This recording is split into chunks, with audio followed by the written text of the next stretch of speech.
बहुत ही सत्कारयोग ते प्यारे विद्यार्थियों, आप सब का स्वागत। अज आप गल करांगे मौर्य साम्राज की। इस तो पहला आप चंद्रगुप्त मौर्य बारे गल की सी, अशोक सम्राट बारे, किस तरह वो सम्राट बनया।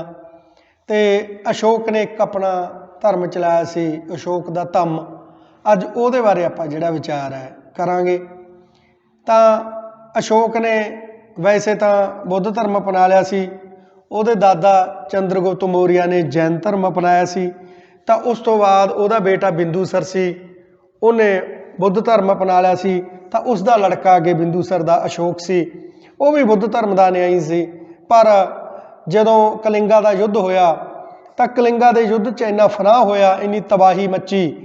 तो यह सारा कुछ अशोक ने जदों देखा, उत्थे खून दियां नदियां बहदियां हुई युद्ध के मैदान च, तो उस तो बाद अशोक सम्राट ने जिहड़ा युद्ध करन दा जिहड़ा फैसला सी वो त्यागता सी, ते युद्ध उस तो बाद बंद कर दिते सी। कलिंगा का युद्ध उहदा पहला तो ज़्यादातर आखिरी युद्ध जिहड़ा इतिहासकार मनते हैं भी उस तो बाद उन्हें कोई युद्ध नहीं किया कलिंगा के युद्ध तो बाद।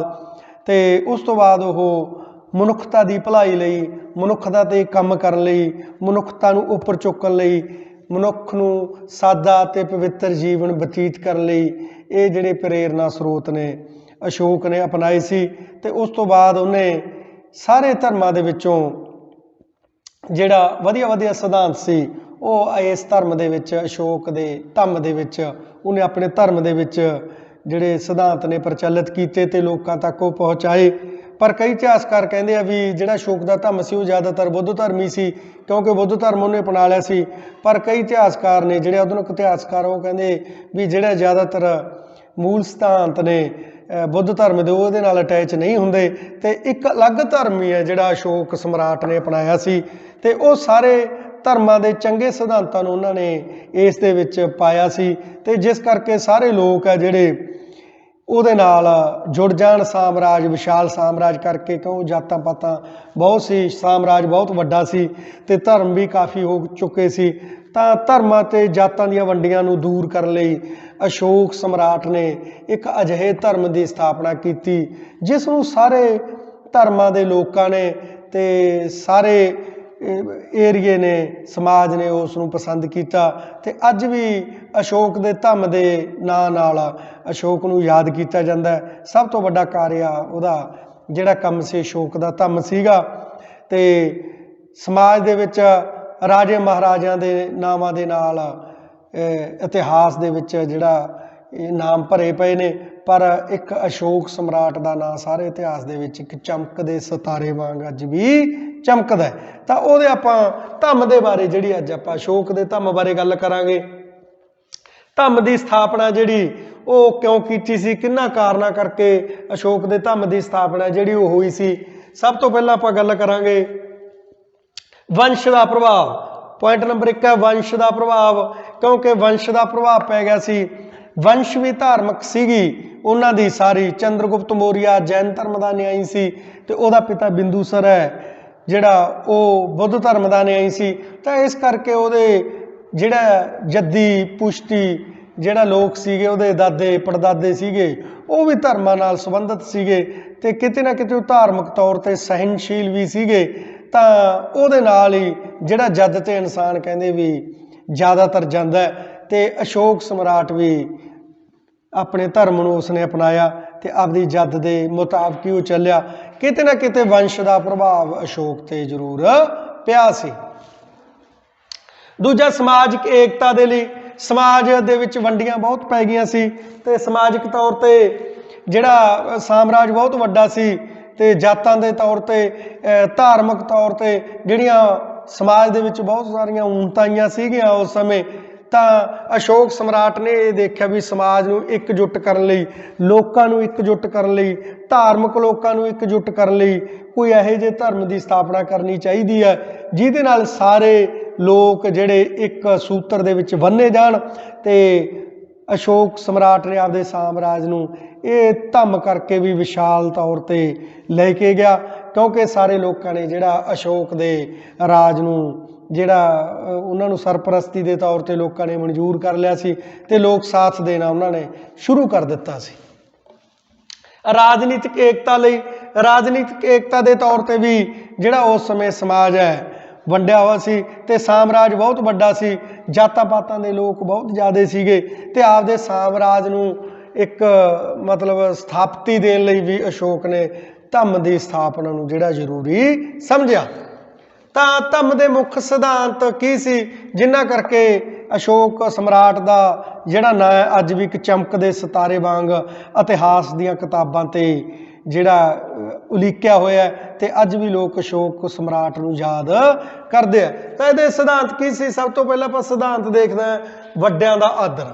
ਸਭ ਤੋਂ ਮੇਨ ਸੀਗਾ ਵੀ ਜਿਹੜੇ ਕਈ ਧਰਮ ਨੇ ਉਹ ਇਹਨਾਂ ਚੀਜ਼ਾਂ ਨਾਲ ਅਟੈਚ ਨਹੀਂ ਸੀ, ਪਰ ਸਭ ਤੋਂ ਪਹਿਲਾਂ ਇਹਨਾਂ ਨੇ ਇਹੀ ਗੱਲ ਕਹੀ ਵੀ ਜਿਹੜਾ ਝੂਠੇ ਰੀਤੀ ਰਿਵਾਜ ਹੈ ਉਹ ਉਹਨਾਂ ਨੂੰ ਛੱਡ ਦੇਣਾ ਚਾਹੀਦਾ ਤੇ ਇੱਕ ਸੱਚ ਤੇ ਖੜਨਾ ਚਾਹੀਦਾ ਤੇ ਸੱਚ ਤੇ ਤਾਂ ਹੀ ਖੜਿਆ ਜਾ ਸਕਦਾ ਜੇਕਰ ਮਨੁੱਖ ਮਨੁੱਖ ਦੀ ਕਦਰ ਕਰੂਗਾ, ਇਨਸਾਨ ਇਨਸਾਨ ਦੀ ਕਦਰ ਕਰੂਗਾ।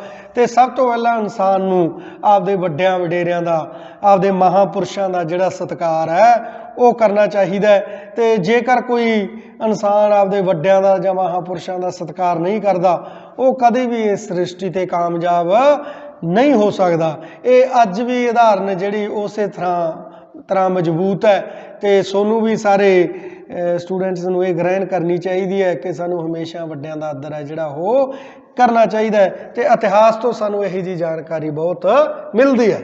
ਵੱਡਿਆਂ ਦਾ ਆਦਰ, ਛੋਟਿਆਂ ਨਾਲ ਪਿਆਰ, ਹਮੇਸ਼ਾ ਛੋਟਿਆਂ ਨੂੰ ਪਿਆਰ ਕਰਨਾ ਚਾਹੀਦਾ। ਐ ਨਹੀਂ ਵੀ ਇਹ ਵੱਡੇ ਸੀ ਚਲੋ ਵੱਡਿਆਂ ਦਾ ਤਾਂ ਸਤਿਕਾਰ ਕਰਤਾ ਤੇ ਸਾਨੂੰ ਛੋਟਿਆਂ ਨਾਲ ਲੜਨਾ ਚਾਹੀਦਾ ਤੇ ਆਪ ਦਾ ਸਤਿਕਾਰ ਕਰਾਉਣ ਲਈ ਛੋਟਿਆਂ ਨੂੰ ਪਿਆਰ ਕਰਨਾ ਜ਼ਰੂਰੀ ਹੈ। ਤਾਂ ਹੀ ਛੋਟੇ ਵੱਡਿਆਂ ਦਾ ਆਦਰ ਕਰਨਗੇ ਜੇਕਰ ਵੱਡੇ ਛੋਟਿਆਂ ਨਾਲ ਪਿਆਰ ਕਰਨਗੇ। ਇਹ ਦੋ ਸਿਧਾਂਤ ਜਿਹੜੇ ਮੇਨ ਸੀਗੇ ਅਸ਼ੋਕ ਦੇ ਕਿ ਵੱਡਿਆਂ ਨੂੰ ਪਿਆਰ ਕਰਨਾ ਚਾਹੀਦਾ, ਛੋਟਿਆਂ ਨਾਲ ਪਿਆਰ ਹੋਣਾ ਚਾਹੀਦਾ ਤੇ ਵੱਡਿਆਂ ਦਾ ਸਨਮਾਨ ਇੱਜ਼ਤ ਜਿਹੜੀ ਉਹ ਕਰਨੀ ਚਾਹੀਦੀ ਹੈ। ਸਤਿਗੁਣ ਦੀ ਭਾਵਨਾ ਹੋਣੀ ਚਾਹੀਦੀ ਹੈ। ਹਮੇਸ਼ਾ ਇਨਸਾਨ ਨੂੰ ਸੱਚੇ ਕਰਮ ਕਰਨੇ ਚਾਹੀਦੇ, ਸੱਚ ਬੋਲਣਾ ਚਾਹੀਦਾ, ਸੱਚ ਦੇ ਰਸਤੇ ਤੇ ਹੀ ਚੱਲਣਾ ਚਾਹੀਦਾ। ਇੱਕ ਸਮੇਂ ਸੱਚ ਨੂੰ ਦਬਾਇਆ ਵੀ ਜਾਂਦਾ ਪਰ ਹੌਲੀ ਹੌਲੀ ਜਿਹੜਾ ਸੱਚ ਹੈ ਉਹ ਜ਼ਰੂਰ ਸਾਹਮਣੇ ਉੱਭਰ ਕੇ ਸਾਹਮਣੇ ਆਉਂਦਾ ਤੇ ਹਮੇਸ਼ਾ ਸੱਚ ਦੀ ਜਿੱਤ ਵੀ ਹੁੰਦੀ ਹੈ ਤੇ ਹੁੰਦੀ ਆਈ ਵੀ ਹੈ। ਇਸ ਤਰੀਕੇ ਨਾਲ ਇਨਸਾਨ ਨੂੰ ਜਿਹੜੀ ਸਤਿਗੁਣ ਦੀ ਭਾਵਨਾ ਉਹ ਹਮੇਸ਼ਾ ਰੱਖਣੀ ਚਾਹੀਦੀ ਹੈ। ਦਾਨ, ਪੁਆਇੰਟ ਨੰਬਰ 5 ਹੈ ਦਾਨ। ਇਨਸਾਨ ਨੂੰ ਦਾਨ ਕਰਨਾ ਚਾਹੀਦਾ ਹਮੇਸ਼ਾ ਤੇ ਗਰੀਬ ਗੁਰਬਿਆਂ ਦੀ ਮਦਦ ਕਰਨੀ ਚਾਹੀਦੀ ਹੈ ਤੇ ਇਸ ਤਰੀਕੇ ਦੇ ਨਾਲ ਸਿੱਖਿਆ ਦਾ ਦਾਨ ਹੈ ਜਿਹੜਾ ਅਸ਼ੋਕ ਸਮਰਾਟ ਨੇ ਸਭ ਤੋਂ ਮਹਾਨ ਦੱਸਿਆ ਸੀ ਕਿ ਕਿਸੇ ਅਨਪੜ੍ਹ ਇਨਸਾਨ ਨੂੰ ਸਿੱਖਿਆ ਦੇਣੀ ਚਾਹੀਦੀ ਹੈ ਤੇ ਉਹਦਾ ਜਿਹੜਾ ਤੀਜਾ ਨੇਤਰ ਹੈ ਸਿੱਖਿਆ ਦਾ ਉਹ ਖੋਲ੍ਹਣਾ ਚਾਹੀਦਾ ਤੇ ਉਹਨੂੰ ਹਨੇਰੇ ਦੇ ਵਿੱਚੋਂ ਕੱਢਣਾ ਚਾਹੀਦਾ। ਉਹ ਚਾਨਣ ਦੇ ਵਿੱਚ, ਰੋਸ਼ਨੀ ਦੇ ਵਿੱਚ ਅਨਪੜ੍ਹ ਇਨਸਾਨ ਆ ਜਾਂਦਾ ਹੈ ਉਸ ਤੋਂ ਬਾਅਦ ਸਿੱਖਿਆ ਤੋਂ ਬਾਅਦ। ਤੇ ਜਿਹੜੀ ਸਿੱਖਿਆ ਦਾ ਦਾਨ ਆ ਉਹ ਸਭ ਤੋਂ ਵੱਡਾ ਦਾਨ ਹੈ। ਇਹ ਅਸ਼ੋਕ ਸਮਰਾਟ ਦੀਆਂ ਲੈਣਾ ਸੀਗੀਆਂ ਤੇ ਦਾਨ ਦੇ ਰੂਪ 'ਚ ਜਿਹੜਾ ਪੈਸਾ ਟਕਾ ਜਾਂ ਹੋਰ ਤਰੀਕੇ ਦੇ ਨਾਲ ਵੀ ਦਾਨ ਕੀਤਾ ਜਾ ਸਕਦਾ ਤੇ ਸਿੱਖਿਆ ਦਾ ਵੀ ਦਾਨ ਦੇਣਾ ਚਾਹੀਦਾ। ਦਾਨ ਨੂੰ ਮਹਾਨ ਤੇ ਉੱਤਮ ਸਮਝਦੇ ਸੀ ਮਹਾਰਾਜਾ ਅਸ਼ੋਕ। ਪਵਿੱਤਰ ਜੀਵਨ, ਸਾਦਾ ਤੇ ਪਵਿੱਤਰ ਜੀਵਨ, ਵਧੀਆ ਸੁਥਰਾ ਜੀਵਨ ਬਤੀਤ ਕਰਨ ਲਈ ਅਸ਼ੋਕ ਸਮਰਾਟ ਨੇ ਇਹਦੇ ਵਿੱਚ ਸਿਧਾਂਤ ਹੈ ਜਿਹੜਾ ਉਹ ਪਾਇਆ ਸੀ ਪਵਿੱਤਰ ਜੀਵਨ ਬਤੀਤ ਕਰਨ ਲਈ। ਤਾਂ ਇਨਸਾਨ ਨੂੰ ਜਿਹੜਾ ਆਪਣਾ ਜੀਵਨ ਹੈ ਉਹ ਪਵਿੱਤਰ ਤੇ ਸੱਚਾ ਸੁੱਚਾ ਹਮੇਸ਼ਾ ਰੱਖਣਾ ਚਾਹੀਦਾ ਕਿਉਂਕਿ ਪਹਿਲਾਂ ਧਰਮਾਂ ਦੇ ਵਿੱਚ ਵੀ, ਹਿੰਦੂ ਧਰਮ ਦੇ ਵਿੱਚ ਵੀ, ਜੈਨ ਧਰਮ ਦੇ ਵਿੱਚ ਵੀ, ਕਿਤੇ ਨਾ ਕਿਤੇ ਬੁੱਧ ਧਰਮ ਦੇ ਵਿੱਚ ਵੀ ਜਿਹੜੀਆਂ ਊਨਤਾਈਆਂ ਇਹ ਪਵਿੱਤਰਤਾ ਉਹਨਾਂ ਦੇ ਵਿੱਚ ਖਤਮ ਹੋ ਚੁੱਕੀ ਸੀ। ਲੋਕ ਜਿਹੜੇ ਭ੍ਰਿਸ਼ਟ ਹੋ ਚੁੱਕੇ ਸੀ, ਜਿਹੜੇ ਧਰਮ ਦੇ ਠੇਕੇਦਾਰ ਸੀ ਉਹ ਵੀ ਭ੍ਰਿਸ਼ਟ ਹੋ ਚੁੱਕੇ ਸੀ, ਪਾਪੀ ਹੋ ਚੁੱਕੇ ਸੀ, ਲੋਭੀ ਹੋ ਚੁੱਕੇ ਸੀ, ਲਾਲਚੀ ਹੋ ਚੁੱਕੇ ਸੀ।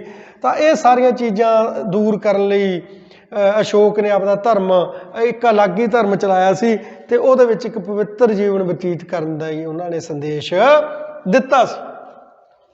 ਪੁਆਇੰਟ ਨੰਬਰ 7 ਹੈ ਸੱਚੇ ਰੀਤੀ ਰਿਵਾਜ। ਜਿਹੜੇ ਰੀਤੀ ਰਿਵਾਜ ਨੇ ਉਸ ਸਮੇਂ ਹਿੰਦੂ ਧਰਮ ਦੇ ਵਿੱਚ ਬਹੁਤ ਅੰਧ ਵਿਸ਼ਵਾਸ ਫੈਲੇ ਹੋਏ ਸੀ। ਟੂਣੇ, ਜੱਗ, ਬਲੀਆਂ, ਹਵਨ, ਬਹੁਤ ਤਰੀਕੇ ਦੇ ਇਹੋ ਜਿਹੇ ਜਿਹੜੇ ਰੀਤੀ ਰਿਵਾਜ ਸੀ ਉਹ ਇਨਸਾਨ ਨੂੰ ਮਜਬੂਰੀ ਦੇ ਵਿੱਚ ਕਰਨੇ ਪੈਂਦੇ ਸੀ ਤੇ ਕਿਤੇ ਨਾ ਕਿਤੇ ਉਹ ਅਸ਼ੋਕ ਨੂੰ ਝੂਠੇ ਲੱਗਦੇ ਸੀ ਵੀ ਜਿਹੜੇ ਰੀਤੀ ਰਿਵਾਜ ਨੇ ਇਹ ਐਵੇਂ ਲੋਕ ਜਿਹੜਾ ਪੈਸਾ ਟਕਾ ਖਰਚ ਕਰਦੇ ਫਿਰਦੇ ਆ ਤੇ ਇਹ ਝੂਠੇ ਰੀਤੀ ਰਿਵਾਜਾਂ ਨੂੰ ਸਾਨੂੰ ਤਿਆਗ ਦੇਣਾ ਚਾਹੀਦਾ। ਤੇ ਹੁਣ ਵੀ ਬਹੁਤ ਝੂਠੇ ਰੀਤੀ ਰਿਵਾਜ ਆ ਜਿਹੜੇ ਕਈ ਧਰਮਾਂ ਦੇ ਵਿੱਚ ਕੀਤੇ ਜਾਂਦੇ ਆ ਤੇ ਉਹਨਾਂ ਨੂੰ ਵੀ ਪੜ੍ਹੇ ਲਿਖੇ ਲੋਕ ਆ ਜਿਹੜੇ ਮੇਰੀ ਖੁਆਇਸ਼ ਹੈ ਵੀ ਉਹ ਤਿਆਗਣ ਦੀ ਕੋਸ਼ਿਸ਼ ਜ਼ਰੂਰ ਕਰਨਗੇ ਤੇ ਇਨਸਾਨ ਨੂੰ ਝੂਠੇ ਰੀਤੀ ਰਿਵਾਜ ਆ ਜਿਹੜੇ ਕਦੇ ਵੀ ਨਹੀਂ ਕਰਨੇ ਚਾਹੀਦੇ। ਧਾਰਮਿਕ ਸਹਿਣਸ਼ੀਲਤਾ ਹੋਣੀ ਚਾਹੀਦੀ ਹੈ। ਪਹਿਲਾਂ ਜਿਹੜੇ ਉਸ ਸਮੇਂ ਇੱਕ ਦੂਜੇ ਧਰਮਾਂ ਨੂੰ ਜਿਹੜਾ ਦੇਖਿਆ ਨਹੀਂ ਸੀ ਜਾਂਦਾ, ਉਹਨਾਂ 'ਚ ਹੀਨ ਭਾਵਨਾ ਸੀ। ਹਰੇਕ ਆਪਦੇ ਧਰਮ ਨੂੰ ਉੱਪਰ ਚੱਕਣ ਦੀ ਕੋਸ਼ਿਸ਼ ਕਰਦਾ ਸੀ, ਆਪਦੇ ਧਰਮ ਨੂੰ ਉੱਤਮ ਤੇ ਵਧੀਆ ਮੰਨਦਾ ਸੀ। ਤਾਂ ਜਿਹੜਾ ਅਸ਼ੋਕ ਸਮਰਾਟ ਦਾ ਇਹੀ ਖਿਆਲ ਸੀ, ਵਿਚਾਰ ਸੀ ਵੀ ਧਰਮ ਦਾ ਇੱਕੋ ਇੱਕ ਸਾਰ ਅੰਸ਼ ਹੁੰਦਾ ਹੈ, ਵੀ ਸਾਰੇ ਧਰਮਾਂ ਨੂੰ ਜਿਹੜਾ ਬਰਾਬਰ ਦੀ ਮਹਾਨਤਾ ਦੇਣੀ ਤੇ ਸਾਰੇ ਧਰਮਾਂ ਦਾ ਸਤਿਕਾਰ ਕਰਨਾ, ਉਹੀ ਹਰੇਕ ਧਰਮ ਦਾ ਸਾਰ ਅੰਸ਼ ਹੁੰਦਾ ਹੈ। ਕੋਈ ਵੀ ਧਰਮ ਦੂਜੇ ਧਰਮ ਨੂੰ ਜਿਹੜਾ ਨੀਵਾਂ ਝੁਕਾਉਣ ਦੀ ਕੋਸ਼ਿਸ਼ ਨਹੀਂ ਕਰਦਾ। ਤੇ ਇਹ ਗੱਲਾਂ ਜਿਹੜੀਆਂ ਅਸ਼ੋਕ ਨੇ ਆਪਦੇ ਧੰਮ ਦੇ ਵਿੱਚ ਲਿਖੀਆਂ ਸੀ ਕਿ ਹਰੇਕ ਇਨਸਾਨ 'ਚ ਧਾਰਮਿਕ ਸਹਿਣਸ਼ੀਲਤਾ ਹੋਣੀ ਚਾਹੀਦੀ ਹੈ। ਅੱਗੇ ਕੰਮ ਦਾ ਸਿਧਾਂਤ ਹਰੇਕ ਇਨਸਾਨ 'ਚ ਹੋਣਾ ਚਾਹੀਦਾ। ਹਰੇਕ ਇਨਸਾਨ ਨੂੰ ਕੰਮ ਕਰਨਾ ਚਾਹੀਦਾ। ਤੇ ਮਹਾਰਾਜਾ ਅਸ਼ੋਕ ਕਹਿੰਦੇ ਸੀ ਆਪਦੇ ਧੰਮ 'ਚ ਵੀ ਇਨਸਾਨ ਨੂੰ ਜਿਹੜਾ ਕਰਮਾਂ ਦਾ ਫਲ ਹੈ ਉਹ ਇਸ ਯੁੱਗ 'ਚ ਤੇ ਅਗਲੇ ਯੁੱਗ 'ਚ ਵੀ ਮਿਲਦਾ ਹੈ। ਜੇਕਰ ਕੋਈ ਇਨਸਾਨ ਚੰਗੇ ਕੰਮ ਕਰੂਗਾ ਤਾਂ ਉਹਨੂੰ ਚੰਗਾ ਫਲ ਮਿਲੂਗਾ, ਜੇਕਰ ਕੋਈ ਮਾੜੇ ਕੰਮ ਕਰਦਾ ਜਾਂਦਾ ਹੈ ਤੇ ਉਹਨੂੰ ਮਾੜਾ ਜਿਹੜਾ ਫਲ ਹੈ ਉਹ ਮਿਲਦਾ ਹੈ। ਤੇ ਇਨਸਾਨ ਨੂੰ ਹਮੇਸ਼ਾ ਵਧੀਆ ਕੰਮ ਕਰਨੇ ਚਾਹੀਦੇ ਹੈ। ਧੰਮ ਦੇ ਪ੍ਰਚਾਰ ਦੇ ਸਾਧਨ ਕੀ ਸੀ? ਇਸ ਨੂੰ ਧਰਮ ਨੂੰ ਚਲਾਉਣ ਲਈ ਕਿਹੜੇ ਸਾਧਨਾਂ ਰਾਹੀਂ ਵਿਸਥਾਰ ਕੀਤਾ ਅਸ਼ੋਕ ਨੇ ਧੰਮ ਦਾ? ਤਾਂ ਸਭ ਤੋਂ ਪਹਿਲਾਂ ਦੇਖਦੇ ਹਾਂ ਵਿਅਕਤੀਗਤ ਉਦਾਹਰਨ। ਸਭ ਤੋਂ ਪਹਿਲੀ ਉਦਾਹਰਨ ਉਹਨੇ ਆਪ ਜੀ ਦਿੱਤੀ ਹੋਈ ਸੀ ਅਸ਼ੋਕ ਨੇ, ਕਿਉਂਕਿ ਕਲਿੰਗਾ ਦੇ ਯੁੱਧ ਤੋਂ ਬਾਅਦ ਜਿਨ੍ਹਾਂ ਨੇ ਬੁੱਧ ਧਰਮ ਗ੍ਰਹਿਣ ਕਰ ਲਿਆ ਸੀ ਤਾਂ ਉਸ ਤੋਂ ਬਾਅਦ ਆਪਦਾ ਧਰਮ ਚਲਾਇਆ। ਤਾਂ ਅਸ਼ੋਕ ਸਮਰਾਟ ਨੇ ਲੜਾਈਆਂ ਝਗੜੇ ਬੰਦ ਕਰ ਦਿੱਤੇ ਸੀ, ਯੁੱਧ ਕਰਨੇ ਬੰਦ ਕਰ ਦਿੱਤੇ ਸੀ, ਸੱਚ ਬੋਲਣਾ ਸ਼ੁਰੂ ਕਰ ਦਿੱਤਾ ਸੀ, ਪਾਪ ਨਹੀਂ ਸੀ ਕਰਦੇ, ਲੋਭ ਮੋਹ ਹੰਕਾਰ ਤੋਂ ਇਹਨਾਂ ਚੀਜ਼ਾਂ ਤੋਂ ਦੂਰ ਹੋਣ ਦੀ ਕੋਸ਼ਿਸ਼ ਕੀਤੀ। ਅਸ਼ੋਕ ਸਮਰਾਟ ਨੇ ਸਾਦਾ ਜੀਵਨ ਬਤੀਤ ਕਰਨਾ ਸ਼ੁਰੂ ਕਰ ਦਿੱਤਾ ਸੀ, ਆਪਦੇ ਪਰਿਵਾਰ ਦੇ ਮੈਂਬਰਾਂ ਨਾਲ ਵਧੀਆ ਵਿਵਹਾਰ ਕਰਦੇ ਸੀ ਤੇ ਆਪਦੀ ਪ੍ਰਜਾ ਦੇ ਨਾਲ ਬਹੁਤ ਵਧੀਆ ਵਿਵਹਾਰ ਸੀ। ਪ੍ਰਜਾ ਉਹਦੇ ਜਿਹੜੇ ਰਾਜ ਦੇ ਵਿੱਚ ਸੁਖੀ ਹੋ ਗਈ ਸੀ, ਸੌਖੇ ਹੋ ਗਏ ਸੀ ਤੇ ਲੋਕ ਉਹਨੂੰ ਦੇਖ ਉਸ ਤਰੀਕੇ ਦੇ ਬਣਨੇ ਸ਼ੁਰੂ ਹੋ ਗਏ ਸੀ। ਸਭ ਤੋਂ ਪਹਿਲਾਂ ਇਹ ਸਾਰੇ ਸਿਧਾਂਤ ਅਸ਼ੋਕ ਸਮਰਾਟ ਨੇ ਆਪਦੇ ਸਰੀਰ ਦੇ ਉੱਤੇ ਗ੍ਰਹਿਣ ਕੀਤੇ। ਤਾਂ ਇਸ ਤਰੀਕੇ ਦੇ ਨਾਲ ਸਭ ਤੋਂ ਵੱਡੀ ਉਦਾਹਰਨ ਉਹ ਖੁਦ ਆਪ ਸੀਗੇ। ਧਰਮ ਯਾਤਰਾਵਾਂ ਕੀਤੀਆਂ, ਅਲੱਗ-ਅਲੱਗ ਥਾਵਾਂ ਤੇ ਯਾਤਰਾਵਾਂ ਧਰਮ ਦਾ ਪ੍ਰਚਾਰ ਕਰਨ ਲਈ ਗਏ ਤੇ ਸ਼ਿਲਾਲੇਖ ਤੇ ਹੋਰ ਤਰੀਕੇ ਦੇ ਨਾਲ ਇਹਨਾਂ ਨੇ ਸਤੰਭਾਂ ਦੇ ਉੱਤੇ ਵੀ ਜਿਹੜੇ ਸਿਧਾਂਤ ਨੇ ਧੰਮ ਦੇ ਉਹ ਖੁਦਵਾਏ, ਜੋ ਸਾਨੂੰ ਅੱਜ ਵੀ ਵੇਖਣ ਨੂੰ ਮਿਲਦੇ ਆ।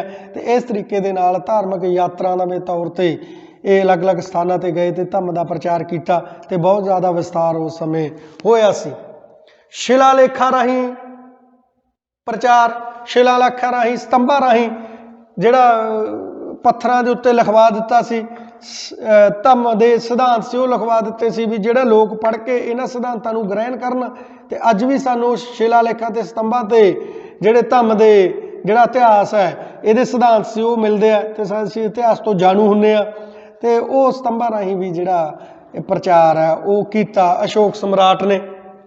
ਧੰਮ ਮਹਾਂਮੰਤਰਾਂ ਦੀ ਨਿਯੁਕਤੀ, ਮਹਾਂਮੰਤਰ ਜਿਹੜੇ ਅਲੱਗ-ਅਲੱਗ ਥਾਵਾਂ ਤੇ ਨੇ ਆਪਦੇ ਛੱਡੇ ਹੋਏ ਸੀ, ਉਹ ਜਿਹੜਾ ਪ੍ਰਚਾਰ ਸਮੇਂ-ਸਮੇਂ ਤੇ ਇਸ ਧੰਮ ਦਾ ਕਰਦੇ ਸੀ। ਤਾਂ ਇਸ ਤਰੀਕੇ ਦੇ ਨਾਲ ਵਿਸਥਾਰ ਹੋਇਆ ਸੀ। ਸਰਕਾਰੀ ਕਰਮਚਾਰੀ ਨੂੰ ਨਿਯੁਕਤ ਕਰ ਦਿੱਤੇ ਸੀਗੇ, ਸਰਕਾਰੀ ਕਰਮਚਾਰੀ ਨੂੰ ਹਦਾਇਤਾਂ ਕਰ ਦਿੱਤੀਆਂ ਸੀ ਵੀ ਧੰਮ ਦਾ ਪ੍ਰਚਾਰ ਕਰਨਾ ਚਾਹੀਦਾ ਤੇ ਧੰਮ ਦੇ ਸਿਧਾਂਤਾਂ ਦੇ ਖੁਦ ਨੂੰ ਵੀ ਉਹਨਾਂ ਨੂੰ ਚੱਲਣਾ ਚਾਹੀਦਾ ਤੇ ਅੱਗੇ ਜਨਤਾ ਨੂੰ, ਪ੍ਰਜਾ ਨੂੰ ਵੀ ਇਹਨਾਂ ਸਿਧਾਂਤਾਂ ਤੋਂ ਜਾਣੂ ਕਰਵਾਉਣਾ ਚਾਹੀਦਾ।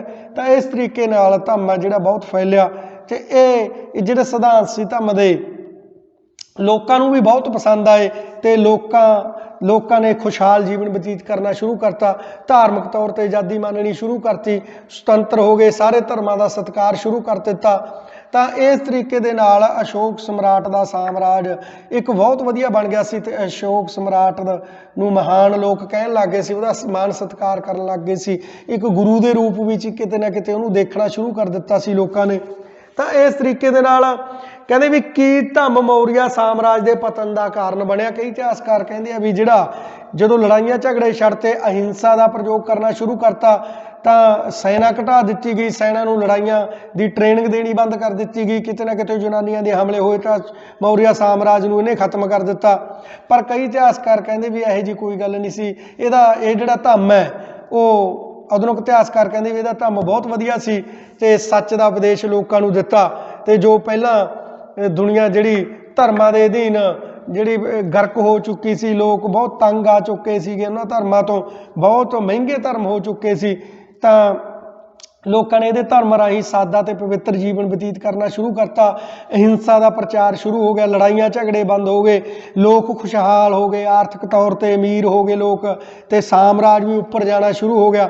ਤਾਂ ਇਹਦੇ ਨਾਲ ਜਿਹੜਾ ਮੌਰੀਆ ਸਾਮਰਾਜ ਅੱਜ ਵੀ ਬੁਲੰਦੀਆਂ ਤੇ ਉਹਦਾ ਨਾਂ ਇਤਿਹਾਸ ਦੇ ਵਿੱਚ ਆਉਂਦਾ ਹੈ। ਐਂਡ ਤੇ ਅਸੀਂ ਇੱਕ ਉਦਾਹਰਨ ਦੇਖਦੇ ਹਾਂ BP ਸ਼ਾਹ ਅਤੇ KS ਬਹੇਰਾ ਦੇ ਅਨੁਸਾਰ BP ਸ਼ਾਹ ਅਤੇ KS ਬਹੇਰਾ ਦੇ ਅਨੁਸਾਰ ਇਨਵਰਟਡ ਕੌਮੇ ਸ਼ੁਰੂ। ਉਸ ਅਸ਼ੋਕ ਨੇ ਇਹ ਸਿੱਧ ਕਰ ਦਿੱਤਾ ਕਿ ਪ੍ਰਦੇਸ਼ਾਂ ਦੀਆਂ ਜਿੱਤਾਂ ਨਾਲੋਂ ਨੈਤਿਕ ਜਿੱਤ ਦਾ ਨਤੀਜਾ ਵਧੇਰੇ ਸ਼ਕਤੀਸ਼ਾਲੀ ਹੁੰਦਾ ਹੈ। ਨੈਤਿਕ ਜਿੱਤ, ਜਿਹੜੀ ਨੈਤਿਕ ਤੌਰ ਤੇ ਇਨਸਾਨਾਂ ਦੇ ਉੱਤੇ ਜਿੱਤ ਪ੍ਰਾਪਤ ਕਰ ਲਈ ਜਾਵੇ, ਉਹ ਪ੍ਰਦੇਸ਼ਾਂ ਦੀਆਂ ਜਿੱਤਾਂ ਨਾਲੋਂ ਕਿਤੇ ਮਹਾਨ ਹੁੰਦੀ ਹੈ ਤੇ ਉਹ ਲੰਬਾ ਸਮਾਂ ਰਹਿੰਦੀ ਵੀ ਹੈ। ਤੇ ਨੈਤਿਕ ਜਿੱਤ ਜਿਹੜੀ ਲੋਕਾਂ ਤੇ ਪ੍ਰਾਪਤ ਕੀਤੀ ਸੀ ਮਹਾਰਾਜਾ ਅਸ਼ੋਕ ਨੇ, ਸਮਰਾਟ ਨੇ, ਧੰਮ ਰਾਹੀਂ ਲੋਕਾਂ ਦੇ ਦਿਲਾਂ ਨੂੰ ਜਿੱਤਿਆ ਸੀ ਮਹਾਰਾਜਾ ਅਸ਼ੋਕ ਨੇ। ਤੇ ਅੱਜ ਵੀ ਕਿਤੇ ਨਾ ਕਿਤੇ ਮਹਾਰਾਜਾ ਅਸ਼ੋਕ ਲੋਕਾਂ ਦੇ ਦਿਲਾਂ ਤੇ, ਭਾਰਤੀ ਲੋਕਾਂ ਦੇ ਦਿਲਾਂ ਤੇ ਅੱਜ ਵੀ ਰਾਜ ਕਰਦਾ ਹੈ। ਤੇ ਇਤਿਹਾਸ ਦੇ ਵਿੱਚ ਜਿਹੜਾ ਰਾਜੇ ਮਹਾਰਾਜਿਆਂ ਦੇ ਨਾਵਾਂ ਨਾਲ ਪੰਨੇ ਤਾਂ ਬਹੁਤ ਭਰੇ ਪਏ ਨੇ, ਪਰ ਮਹਾਰਾਜਾ ਅਸ਼ੋਕ ਦਾ ਨਾਂ ਅੱਜ ਵੀ ਚਮਕਦੇ ਸਿਤਾਰੇ ਵਾਂਗ ਇਤਿਹਾਸ ਦੀਆਂ ਕਿਤਾਬਾਂ ਤੇ ਉਸੇ ਤਰ੍ਹਾਂ ਉਕਰਿਆ ਪਿਆ ਤੇ ਲੋਕਾਂ ਦੇ ਦਿਲਾਂ ਤੇ ਮਹਾਰਾਜਾ ਅਸ਼ੋਕ ਹੈ ਜਿਹੜਾ ਅੱਜ ਵੀ ਰਾਜ ਕਰਦਾ ਹੈ। ਤਾਂ ਇਸ ਤਰੀਕੇ ਦੇ ਨਾਲ ਮੌਰੀਆ ਸਾਮਰਾਜ ਉਸ ਤੋਂ ਬਾਅਦ ਅਸ਼ੋਕ ਤੋਂ ਬਾਅਦ ਪਤਨ ਵੱਲ ਕਿਵੇਂ ਚਲਾ ਗਿਆ, ਉਹਨਾਂ ਦਾ ਸਮਾਜਿਕ ਆਰਥਿਕ ਜੀਵਨ ਉਸ ਸਮੇਂ ਦਾ ਕਿਹੋ ਜਿਹਾ ਸੀ, ਇਹ ਆਪਾਂ ਅਗਲੇ ਟੌਪਿਕ ਦੇ ਵਿੱਚ ਗੱਲ ਕਰਾਂਗੇ। ਧੰਨਵਾਦ।